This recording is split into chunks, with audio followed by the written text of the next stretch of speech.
qaadhaxayna anuu afara kala geli mahayo sideetan isla joogaa maqlaysaa waxaa diyaar u ahay inaa qawris la diriro waxaan diyaar u ahay inaa jinna raadsado war been ma sheegaynaa war yaa been la sheegin hadda marka wax noo bannaan oon inaan dirirno ahayn tootal maba harinba inayna dilaan inaan dilaan waxbaba ka dhaxaynba ayagaana dooray annagu ma aanan doorin deegaan dhanoo ballaaranoo 200 kilomitir isku wareegsanoo qof diriraydaaba joogin guriga gub ceelka gub taanada rid shaqa dad waaweyn maaha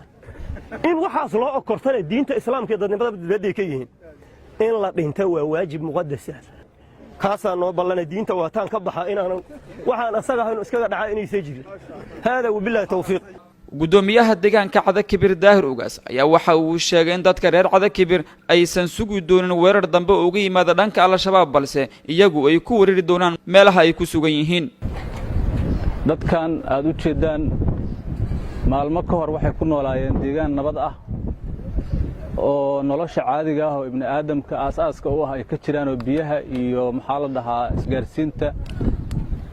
nimankii sharwadayaasha ahaa ee nolol diidka ahaa ee diin diidka ahaa ee dadnimo diidka ahaa ayaa waxa ay bideen wax qof insaana runtii aysan ka suurtageli karin ayay ku sameeyeen oo ah ceelkii biyaha ay ka cabi jireen dad iyo duunyo inay ka dumiyeen isgaarsiintii oo ayada markii la fiiriyo biyaha aan wax ay ku taalaba aan la arag inkastoo nolosha hadda ay ku xiran tahay in wax lagu kala gato isgaarsiinta meel kastoo tagaan aan uga daba tagno isqarqaris waa dhammaaday dadkan waa dadkan naf iyo maalba dhaafideen waxaad u diyaar garowdaan rasaasta qoryaha ay wataan afkooda ka soo dhacaysa insha Allah waxaa noo hantiya waxa haysataan dhiigiina iyo maalkiina waa noo xalaal jannaan idinka raadsanaynaa